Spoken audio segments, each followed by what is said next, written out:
fight, we win. That Donald Trump will become the 47th president of the United States. So you won't hear from the vice president tonight? Here's how tonight is going to go, and I'm telling you guys this ahead of time so that you'll know when it happens that it was very predictable and it's nothing to be worried about. Trump is going to lose, okay? He does not have the support. Because I'm thinking about the people who are not a part of anybody's elite who are hurting tonight. There are African-American women who know a little bit about being talked down to and know a little bit about having their economic dreams crushed.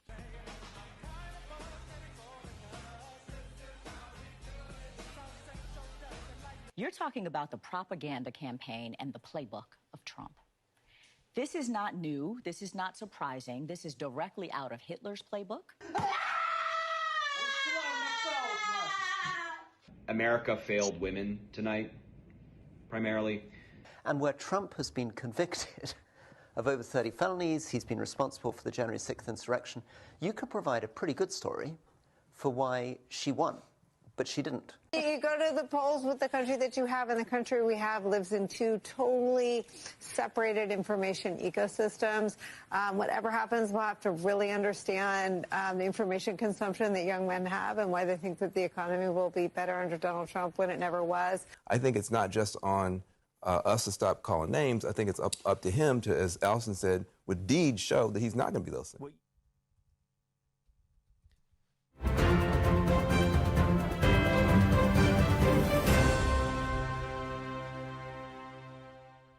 Hello, welcome to Trumpet World. We're very glad to be with you on our second ever live show. We went live earlier on in the morning with Joshua Michels, and what a night, what a day, what a morning. We were planning this, and we were preparing this, we were thinking it through, and we were kind of like, well, how soon are we going to know the event? When I wake up here in the UK, are we even going to know the announcements? Are we going to know the results when we have a 9 o'clock live show? Will we even have anything to talk about? We were kind of prepared. I think we even, I talked to our producer, George. We were kind of prepared for me to get up and use the background as a map so we could talk about, well, this battleground state and that battleground state and... well, what does the picture look like, and who's going to win? What are the paths for victory to the different sides? None of that was necessary. It was well before I arrived at work. It was already very clear who had won. I think it was, I don't know, somewhere around 5 o'clock, 6 o'clock in the morning. Even the New York Times came out and said 95% sure Donald Trump has won this. I mentioned on the morning slot, I was kind of I had my iPad by my bedside, and I was waking up every now and again in the night, and I'd have a look and see what the news was like, and it just felt like every time I woke up, it kind of started with Donald Trump is probably going to win, and it became more and more definite with each wake up. So, absolutely crystal clear result. I mean, if we can just ready, George, my screen, just so I can see it a bit better. We've got, I'll share a couple of graphics with you. I've just been using Decision Desk because they have a clean looking site. I don't know if they're the most unpartisan, say, or biased, but let's go over to the presidential. Just look at the live state of play here, where you can see even in that graph the probability rising through the night. And then at least different news sites call it differently. They've got 288 seats, I think, or maybe 86. Maybe I need glasses. Maybe that's the big revelation from this morning's show. But certainly Donald Trump he's got it there on the Senate. Even with the popular vote, I think that's somewhere down. There was somewhere on here. I was looking at the results for the popular vote. He's ahead in the popular vote. That hasn't happened for 20 years. That we've had a Republican winning in the popular vote all across the board. The Senate seats, again, in terms of you look at what's in the bag, 52. I need to update the Trumpet Morning Brief. I don't think we've sent that out yet. I had 51 in there last time I checked, but now there's 52 in the bag. So we're looking at a Republican-controlled Senate. I think the House is the one thing where we're maybe not crystal clear at this point. And even there, it's a Republican majority so far, and this is their this decision desk's estimation, at least, where you can see that they were kind of saying, well, it's probably going to be a Republican. Then for a while, it was probably going to be Democrat. They're calling it at least as probably Republican, but they're not massively sure about that. But a really decisive result. Back on the earlier show this morning, we put up a tweet from Barack Obama where he was out there saying, well, he tweeted last night, it took several days to count every ballot in 2020. It's very likely we won't know the outcome tonight either. And we know the outcome. That didn't happen. So, I mean, does that tweet indicate that maybe he thought it would go differently, that he had something different planned for the United States? Maybe he was expecting things to go on for a whole lot longer, or that he'd have the opportunity to drag it out. So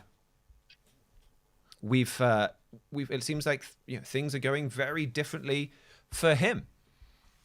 So we'll be joined on this segment by Philip Nice and Andrew Miller. I'm not sure. I think I can see Philip ready to go there on the screen. We had Joshua Michels this morning.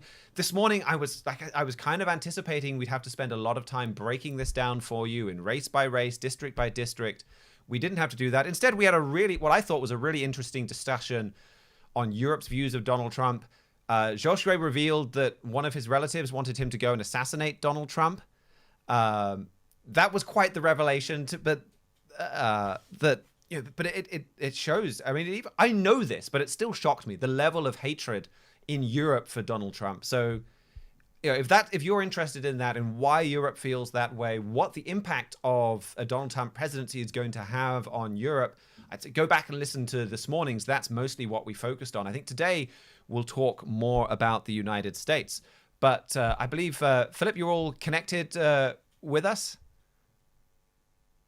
Yes. Can you hear me okay? Yes, loud and clear. Thank you so much for joining us. Did you have any initial thoughts on how this all went and the result that we're looking at this morning?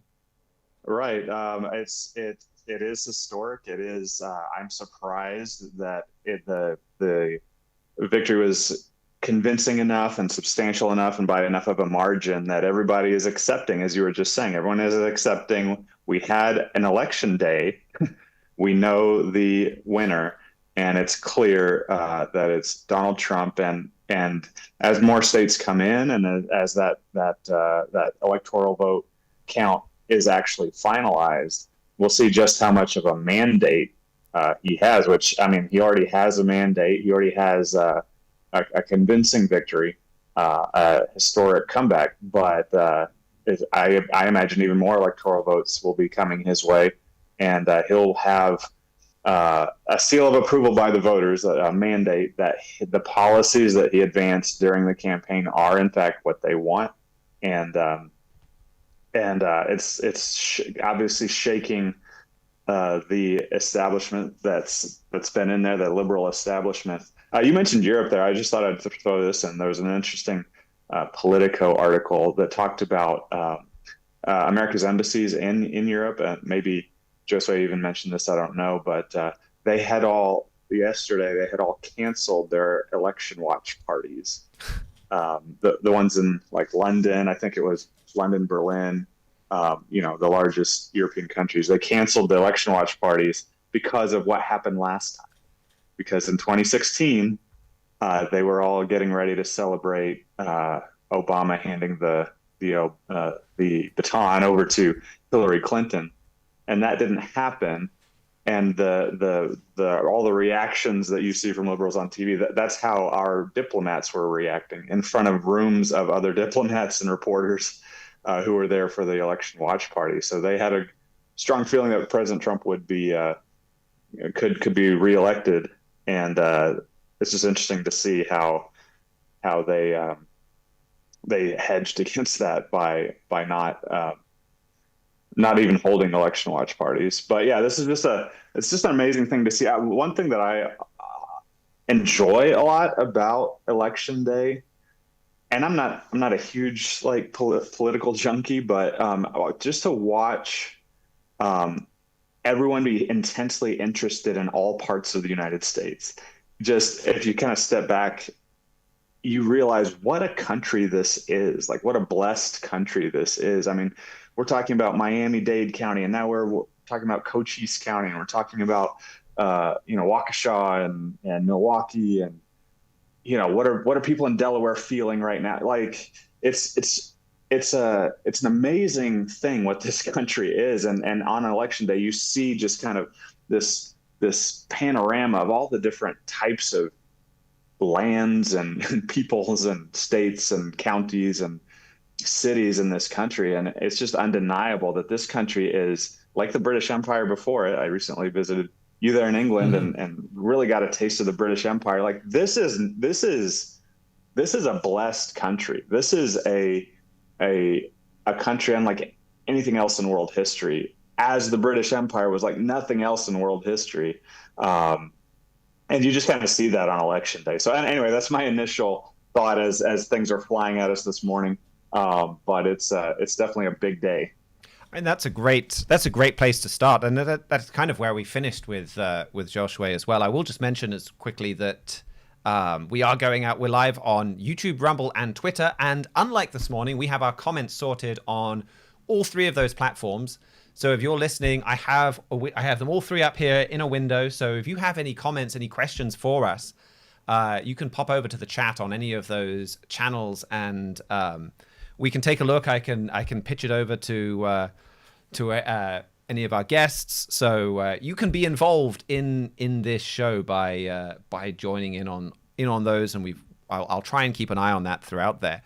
But I mean, yeah, that I think is one of the big takeaways. Like America was a blessed country, but you're coming at this from a non-American. There's a message of blessing and hope in this election for the world, and not just in that.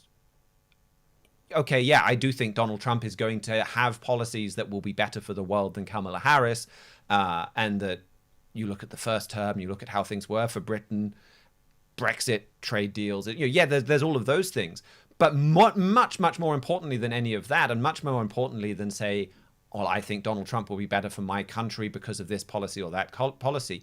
I mean, the big takeaway from this is God rules in the affairs of men. I mean, this is what I feel like we say this every election. I've been working for the Trumpet for a few elections. We say this for good reason. We always emphasize, yes, we go and vote, but we don't go and vote, but yes, people go out and vote. Certainly coming as a British person, I did not vote, in case anyone in case we do get this big radical left push for investigating voter fraud, which maybe we'll talk about that a little bit later. There are no fraudulent ballots from me in this election. But we talk about what people vote, but ultimately God chooses who rules. And we make that point, and I think that point is so much more dramatic and impactful this morning than any other election that I've lived through, because we did have Trumpet Editor-in-Chief Gerald Flurry forecast this event, and we resent it out, the Trumpet article that he wrote. We resent that out last night as our Trumpet brief, where he if you're a long-time listener, you'll know this time 4 years ago we were pretty surprised talking about the US election coming in the net. It was a very different experience waking up, because Mr. Flurry had said, well, Donald Trump is going to come back. Donald Trump, our book America Under Attack, it goes through all of these Bible prophecies that you can see Donald Trump has already fulfilled part of, but they're not finished. And so based on that, Mr. Flurry said, well, yeah, we're going to see Donald Trump come back, and it looks to me like we're going to see Donald Trump win the 2020 election. And that didn't happen. But right away, January 2020, when Joe Biden was inaugurated, Mr. Flurry linked back to his article where he said, I think Donald Trump is going to win in 2020, and here's why. And he said, I want you to remember what I wrote in that article. I am not running away from it. What happened in America at the inauguration, when Joe Biden was inaugurated, is not the end of the story. God's prophecies in the Bible and God prophesies in the Bible, and his prophecies are sure.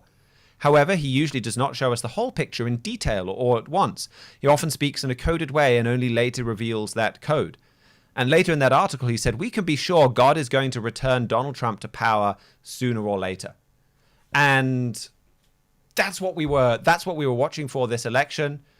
I mean, yeah, like Mr. Fleury said, we maybe don't know the details, and perhaps we didn't know precisely that we would wake up this morning and have a very clear Donald Trump victory. There are other ways that God could have chosen to fulfill this, but that's what we knew would happen. And here it is. That's the big and that's a message for the whole world. That God rules in the affairs of men, that God gives prophecy, that God reveals prophecy, and that he's working out a plan here for the benefit of all mankind, not just the United States. And so that is now what we clearly see this morning. And I think that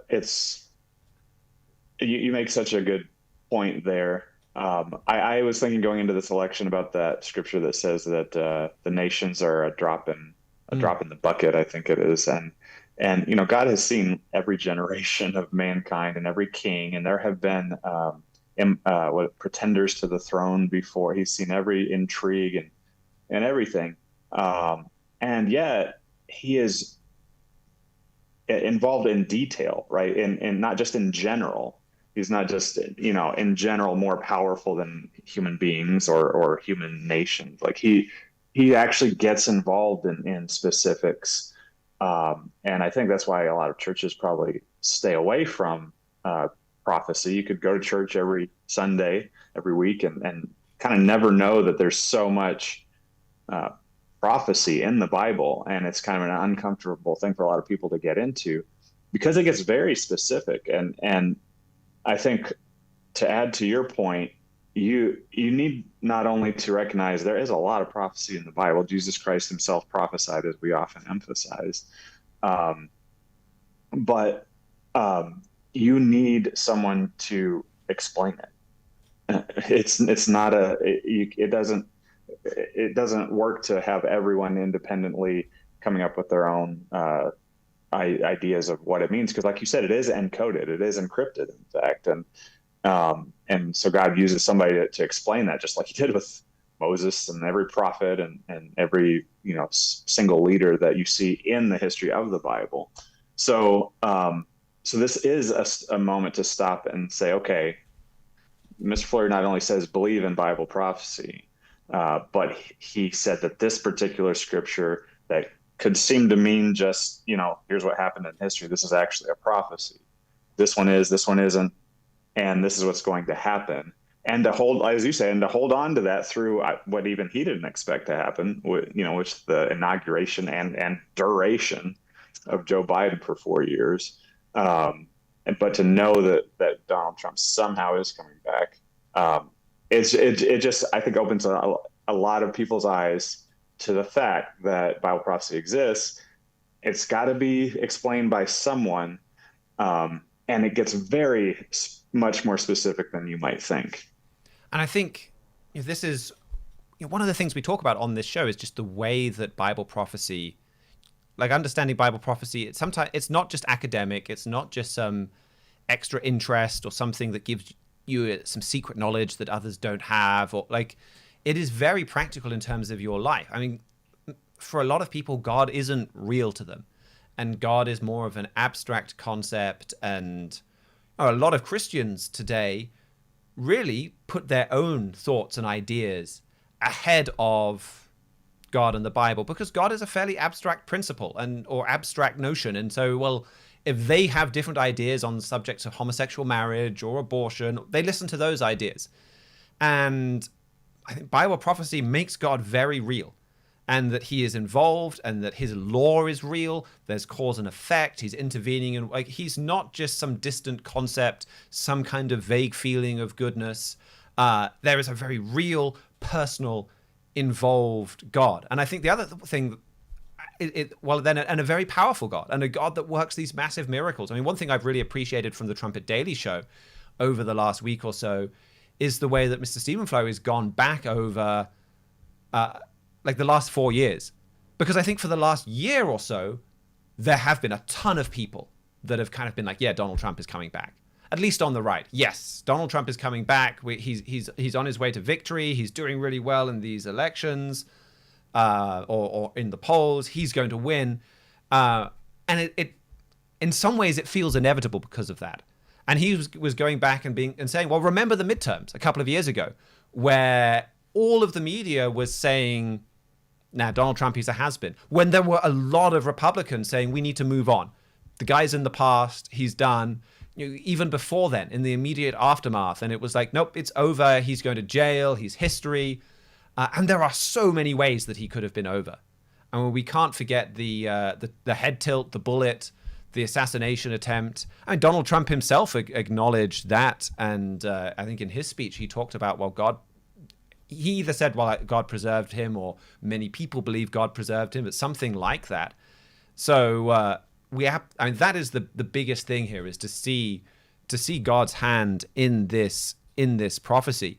I noticed that I think Andrew's joined us. I don't know if you have anything to introduce, having heard a bit of what we've said and what you've seen, Andrew, from this morning's news.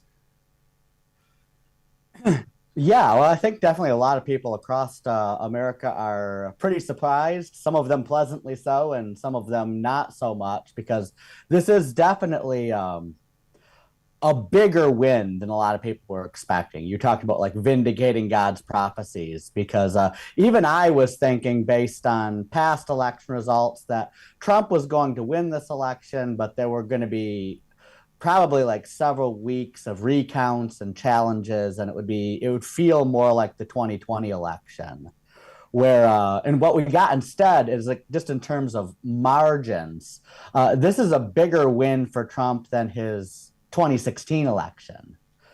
He's won the presidency, he's won the Senate by a pretty good margin. I guess the House votes are still coming in, but if he's won the presidency and the Senate, you kind of see which way the wind's blowing. He's liable to win the House by a good margin as well, and become the first Republican president in 20 years to win the popular vote. The last time a Republican's actually won the popular vote in a U.S. election was George W. Bush in 2004. Every Republican president since then has actually lost the popular vote and only become president because America's Electoral College just weights the states in a certain way to where, like, the people in the right states were voting for him. Yeah, do you want to? Sorry, you can keep going, but I'm just going to get George to put up my screen on, and we can have a look at the popular vote. If you can put my computer screen on, there we go. If you want to keep going, but there's some of the popular tally for our viewers. Yeah, and those numbers are still coming in. Like, if you see an election map, like we're still waiting for final numbers in Alaska. We're still waiting for final numbers in Maine and Nevada and Arizona and Michigan. So that popular vote tally is going to keep going up, but that makes it a victory even bigger than 2016. Because in 2016, Trump, he won the Electoral College, but he didn't win the popular vote. And I think that winning the popular vote in this election, that's what really made all the concern some conservatives had about, is there going to be cheating? Is there going to be rigged? It kind of made that irrelevant in the fact that those who claimed the election was rigged in 2020, there you rely a lot on, like, Peter Navarro's reports that are talking about 300 disputed ballots in 6 swing states.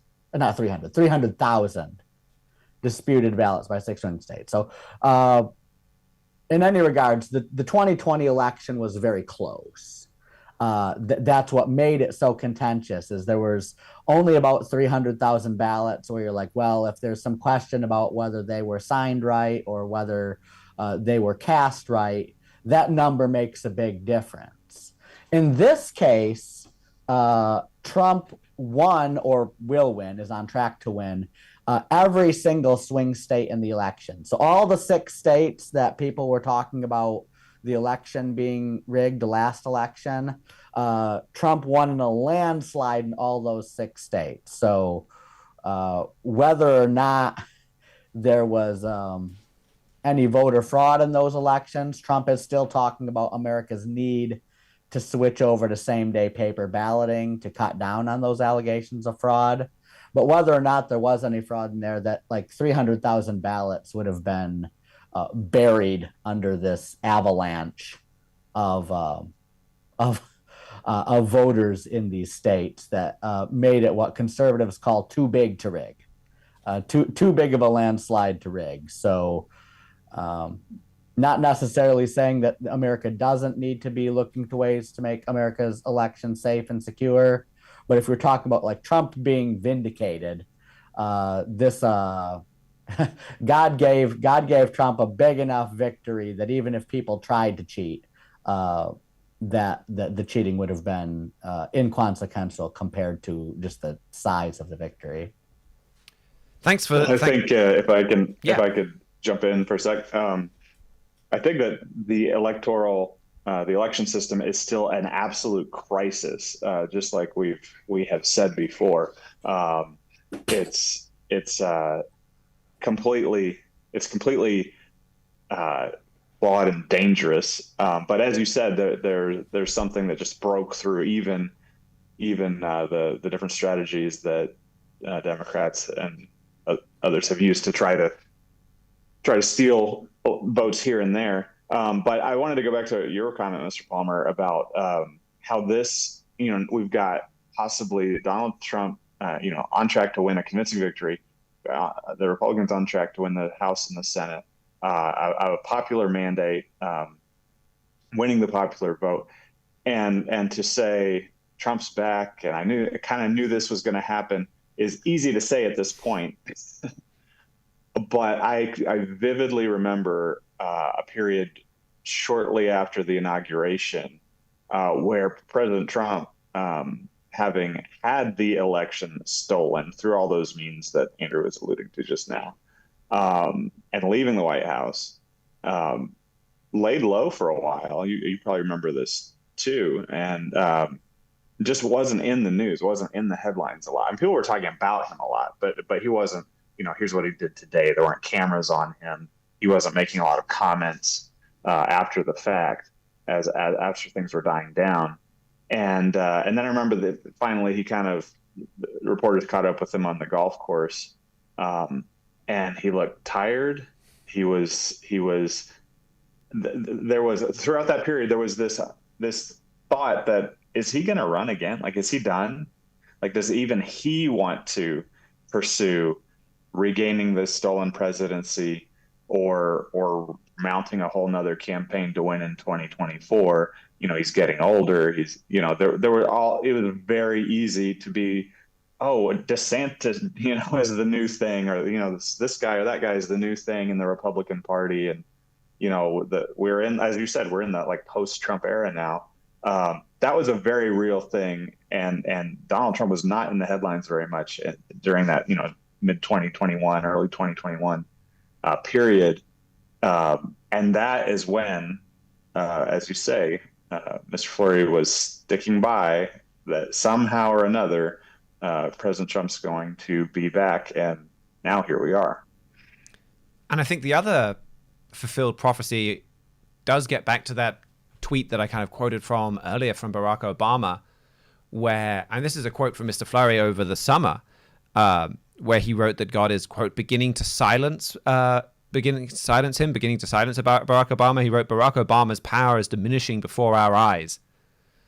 And when I woke up and kind of saw, or it might have been in the night, I saw that quote or that tweet at a time that I think we'd already had the results called, or at least very nearly called. And it was just Barack Obama impotently at that point kind of crying out and saying, well, it's going to take us several days and don't call it too soon. And at this point, the media was calling it, not that the media calls elections, of course, or determines the outcome, I should say. But, Donald Trump had given his victory speech and all of that. And it was so impotent. And it was like, yeah, that was the quote that came into my head, that Barack Obama's power is diminishing before our eyes. And that's what we saw. That's what we saw in the results of the election, in his plea to wait several days, and that didn't happen, and they weren't able to drag it out. They weren't able to have these turnarounds and anything like that. But we know that this is we've referenced Bible prophecy throughout this. We've not spelled out exactly how the Bible prophesied that Donald Trump would come back. I mean, if you want to learn more about that, I would really encourage you to read our book, America Under Attack. I meant to grab a copy, actually, but I didn't. But that you can read on our website, thetrumpet.com, and that will take you through in a much more basic way what these prophecies say, and it will take you, right from the beginning, and so help you see for yourself why Mr. Furry made this forecast that you can see before your eyes has been proven true. And you can go and you can look at that and understand why he said that.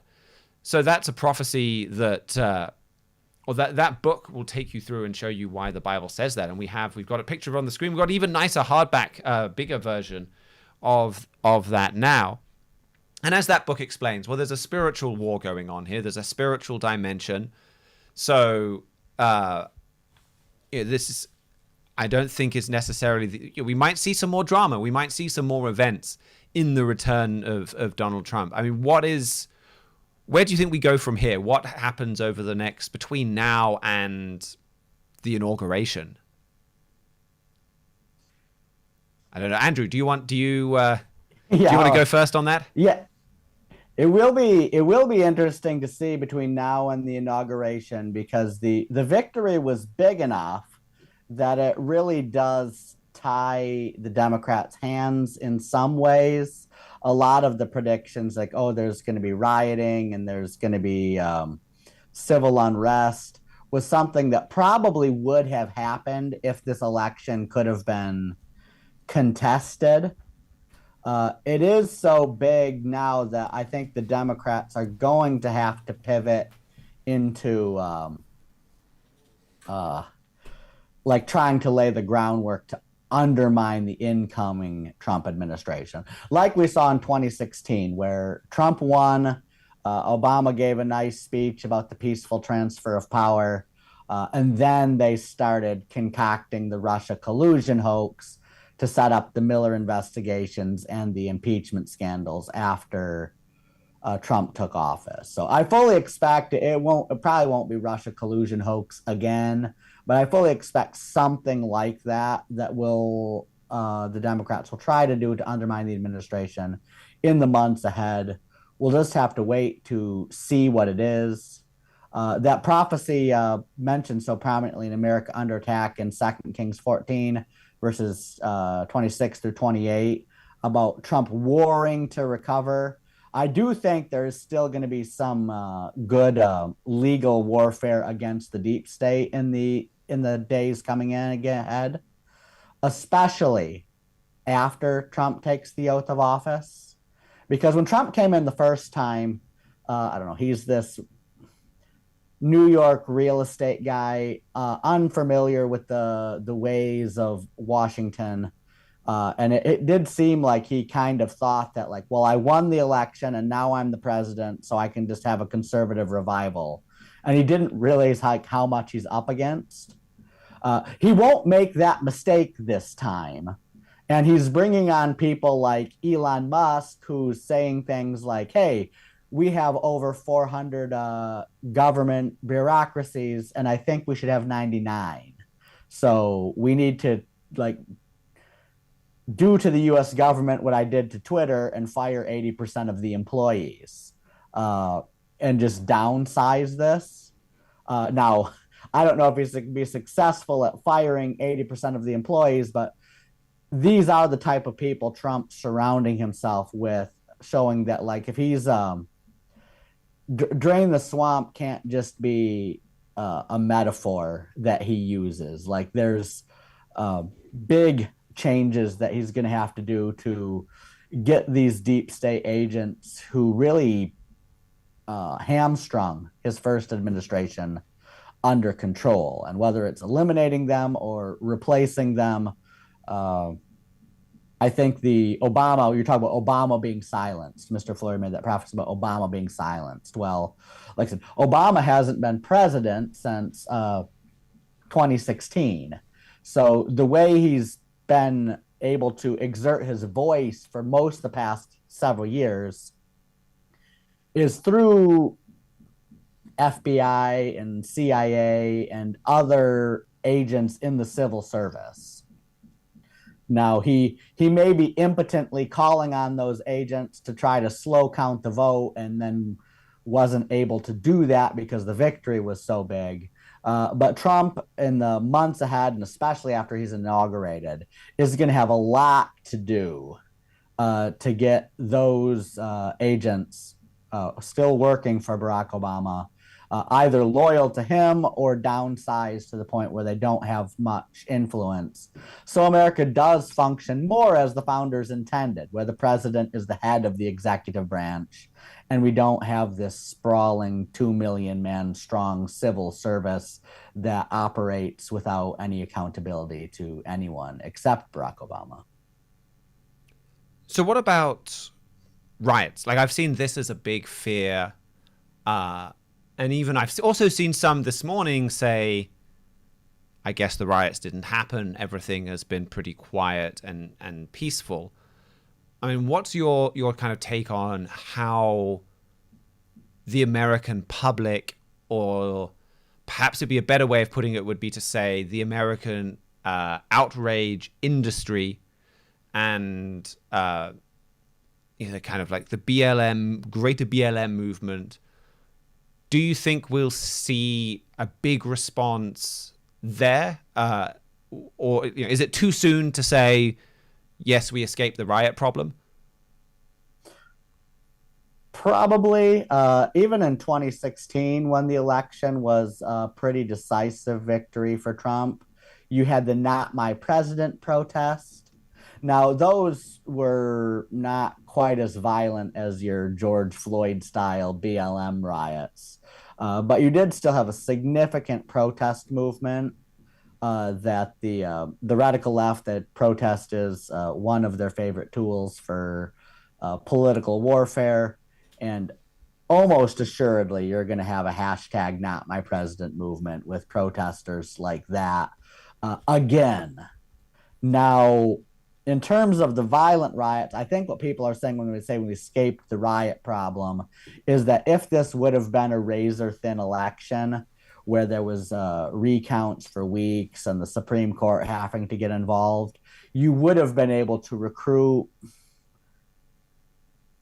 more Americans to that style of rioting, potentially putting you in danger of violence. Now, if you see that type of style of rioting, you definitely reveal the hypocrisy of the radical left, where they've spent 4 years crying bloody murder over the protesters who trespassed on Capitol grounds on January 6th, and accusing them of trying to overthrow the election. So if you see riots against Trump when the win was this big, anyone on earth would be able to see that it's you who are trying to overthrow the election. Still doesn't mean it won't happen, but it is less likely. It's probably, my guess would be more along the style of the Not My President protests, being that we're moving into opposition phase now. That's a good point. I do have here a video. This is in terms of social unrest. This is in England, where Just Stop Oil are graffitiing the U.S. embassy. So some of the civil unrest, I guess, has gotten started over here, if not in the United States. Yeah, that's some of what's going on there. But I think that's what I was going to say is, again, we know that God is diminishing the power of Barack Obama, that he's behind the return of Donald Trump, and I guess Donald Trump himself acknowledged that. So in many ways, it's up to him. How much is he restraining that evil influence, how much? So maybe we'll see nothing. Maybe that will be kind of completely restrained. And I think you made an excellent point. In some ways, kind of has God already saved America from a lot of that rioting by this being such a dramatic and comprehensive victory, rather than a narrow victory, or where Donald Trump, say, lost the popular vote but still won in the Electoral College or something like that. Though I guess with votes coming in, that could still happen. So I think that's an excellent point to bring up. But that does also, one of the points you raised, it kind of brings up my other question is, are we going to see now the left do what they have been castigating the right for doing for the last 4 years? Like, is this going to be a stolen election? Will we have Democratic congressmen refusing to certify the election? Like, do you think that is a possibility for the next couple of months?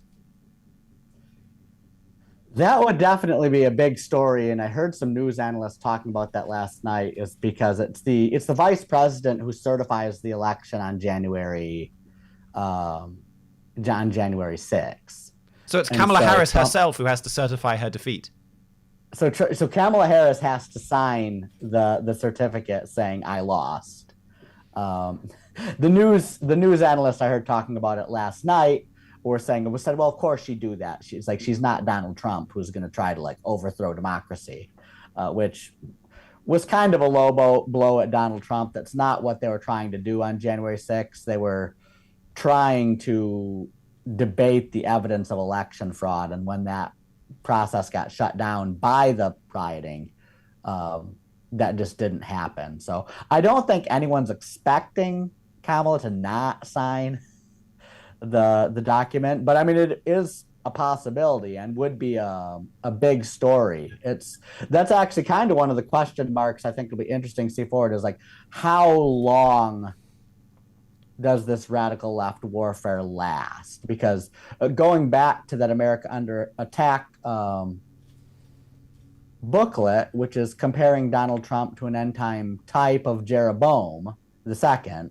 Now, the historical Jeroboam II, most Bible historians think, spent the first 11 years of his reign warring against Syria, stopping Israel from being blotted out.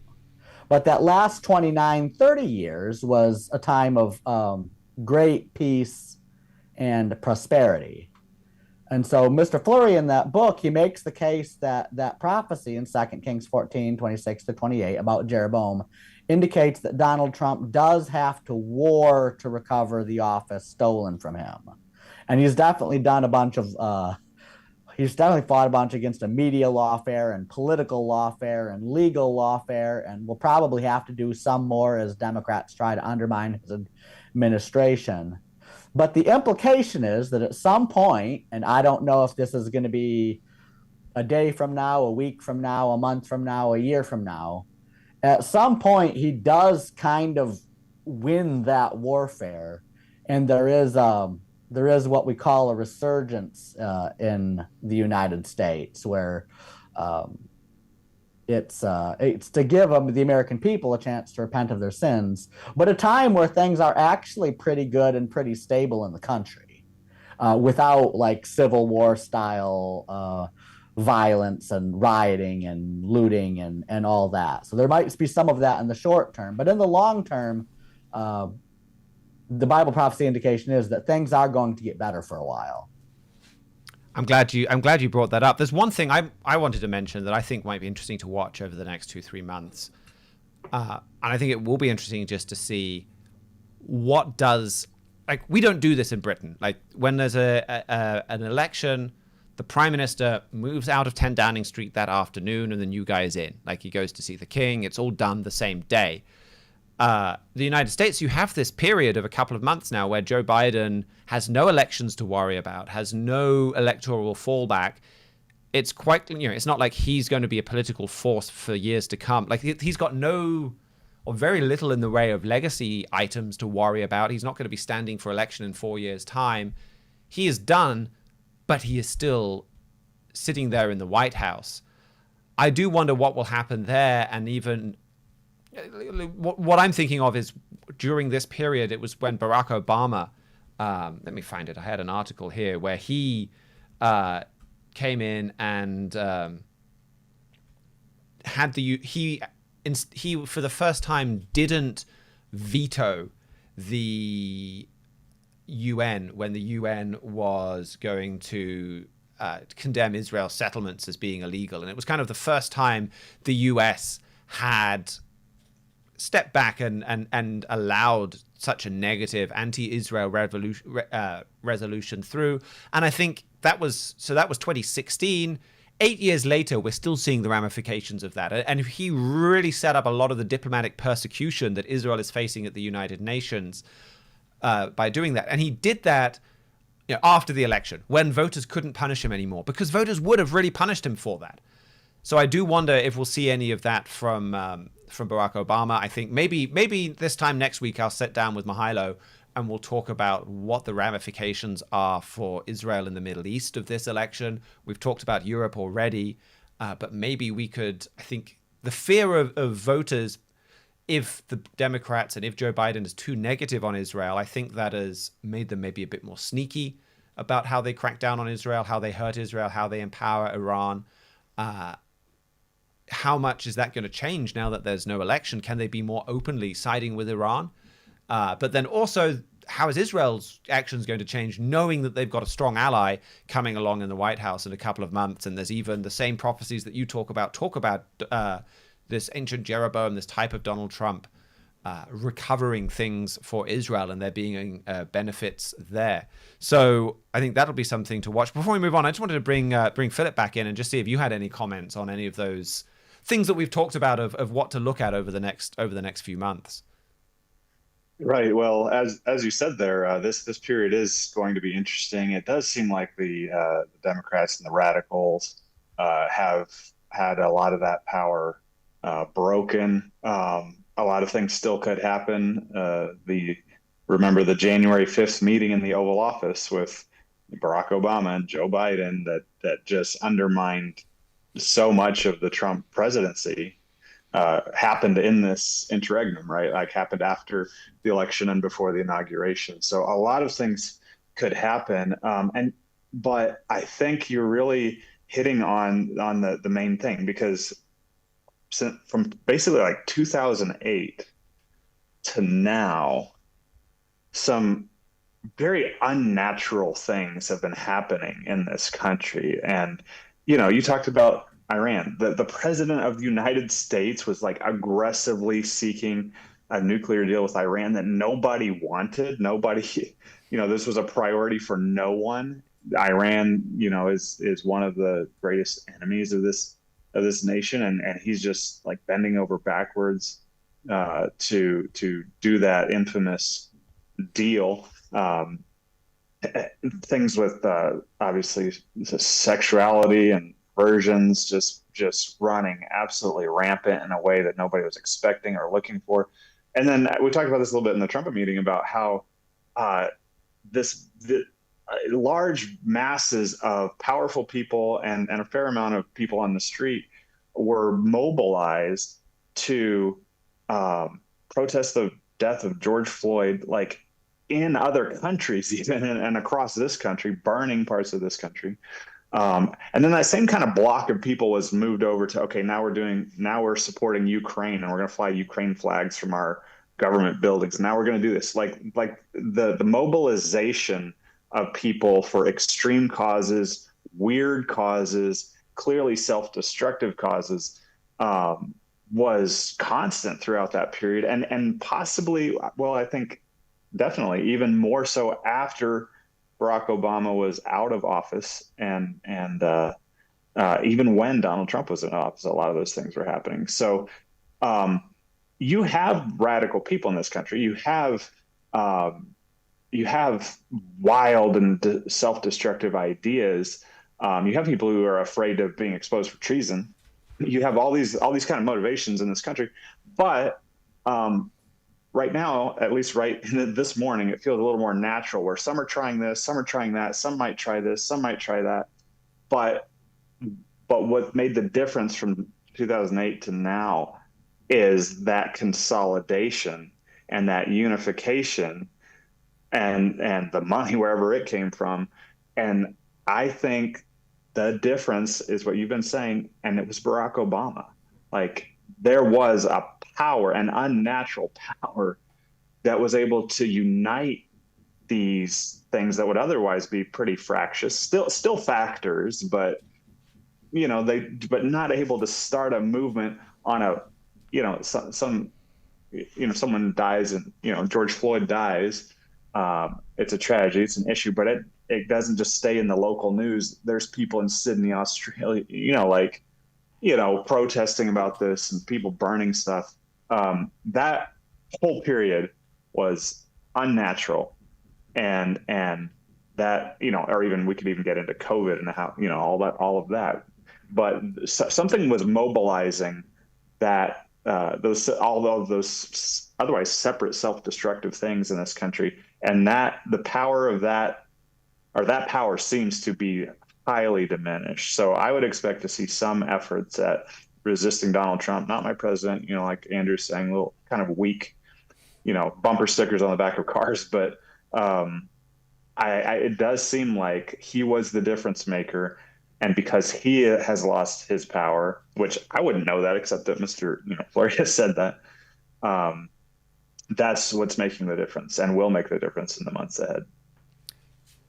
I think that's a great point. Like that brings us, I think, to where we can finish up, which is just talking about then, going forwards beyond the next 2 or 3 months on into a Trump presidency. And I think this is where, this book, I don't know how he managed to pull out of his hat so quickly, but our producer George ran in and handed me a copy. This is where this book is so unique and so valuable, that God's intervention in this election has been so clear, so obvious. We are far from the only ones that talk about it.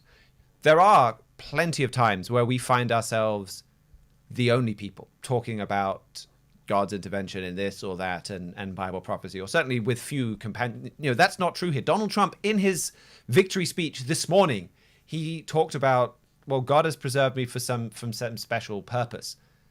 This book is the only book that can tell you what that purpose is, that can tell you why. Because Donald Trump this morning said, well, it's so that we can turn America around, so that we can make America great again, and the future is going to be awesome. And I've seen the videos, you probably have too, of Elon Musk. He's got these wonderfully optimistic videos of the future is going to be awesome, and Donald Trump is going to turn this around for America. And they're wonderful videos. There's a lot that's missing there. I mean, yes, the future is going to be awesome, but not because Donald Trump is now going to permanently turn around and fix America. That's not why God intervened in this election. And really, we talked about Barack Obama, his power being diminished. Again, you go back to this book. One of the points Mr. Fleury makes in this book, and made in the slim original copy of this book, is, okay, yes, there's an evil spirit world, and God is allowing Satan the devil to use one man, Barack Obama, in a particularly destructive way. But Barack Obama is only able to act that way by reason of transgression, as the book of Daniel put. Like, he's only able to do that because the nation as a whole, or a huge proportion of the nation, is sinning. And, well, okay, Barack Obama's power and influence is being diminished, but the sin is still there. The sin that caused him to be able to kind of come to power, be used in that process, that is still there. And unless that changes, then we're still going to have America's not going to have this fantastic future and this wonderful turnaround. And this resurgence for for America and Donald Trump coming back to the White House, and any temporary stability that may bring, it's all for the purpose of confronting that sin. And really, it's for allowing this message to go out, and for America to be stable enough and prosperous enough that this message can go out to America, so that this message can go out from America. I mean, we have offices around the world, but a lot of our headquarters and funding and support comes from the United States. It would be very hard for us to operate in this. I think this is something we could have got into this morning. The EU is becoming more and more of a clamping down on free speech. Britain wants to ban Twitter. I think under Donald Trump, you could see America being a beacon of free speech to the benefit of our message and to the benefit of the entire world. But it's so that that message can go out again. And if people don't repent, if the nation doesn't repent, if the nation doesn't confront its sins, it's not going to turn around. And if okay, yes, we've got Elon Musk in there and he's going to try and reduce waste and all of that, and that's fantastic. But to turn around America's economy, you have to get back to, well, a family with a father and a mother, and where the state isn't stepping in and providing support to massive numbers of fatherless children because there's rampant divorce, there's marriage itself kind of becoming a thing that doesn't happen and is not relevant for most people's lives, and just all of this social destruction that then leads to crime, that leads to all of these massive expenses. These are things that you need repentance to fix. And so that's the solution. So going forwards here, it may well be some wonderful things and some temporary resurgence. It's not going to be permanent unless we address that sin. And so that I think is important to note. And I don't mean this to be a downer. Like, this is not I want to rain on your parade because you're all excited and because everyone's like, yeah, the future's going to be awesome, Donald. Like, that is not this at all. Like, this is, be excited. This is about God ruling in world events, and he's intervening in world events as part of a plan that will lead to lasting peace, and that will confront sin in America and around the world, and that will then address the causes of all of mankind's problems, and will produce a world that will blow Elon Musk's mind. Like, that we will be more wonderful than anything he's imagining for America right now, and will involve space and Mars and beyond even his wildest imagination. So it is great news, but that's the perspective I think we need to bring, and that book that I've hidden, America Under Attack, can kind of give you that vision behind this next term in office. I don't know if you two gentlemen have any closing statements or anything to add there. Well, that's hard to top, but I just want to reiterate that we have a job to do. Each of us watching this unfold day after day has choices to make and a job to do, and getting Trump in there is not that didn't fix it, right? Like that. And the steps he's going to take are not going to fix the core problem. Like you said, this is a merciful intervention for the purpose of each American, each person watching this, looking at their own lives and realizing, what did we just come through? What were we facing? We came up to the abyss, and that abyss is still there. I've got to change my life. And that's really the message that we need to take from this, not just be political spectators or our team won, but we have got to realize how close we still are to the abyss, and seek that same God who can intervene in massive elections, to intervene in our lives, and honestly to show us where we're wrong. We hate to do that, but that's the whole thing that's causing the problem. So we've got to understand that this is not just a spectator sport. This is something that we've got to really take to heart. This is not a spectator sport. That's I could see that being a great bit of a catchphrase for the show when it comes to talking about politics. Andrew, did you have anything you wanted to bring up as we wind down? Yeah, I also think, I guess, as far as closing comments, this is definitely God's mercy on America. But it gives us an opportunity to evaluate our lives, especially evaluating your marriages, your family, your child rearing, because I think I can go out on a limb here to be like, tonight's election is going to make the next 4 years in America a lot better.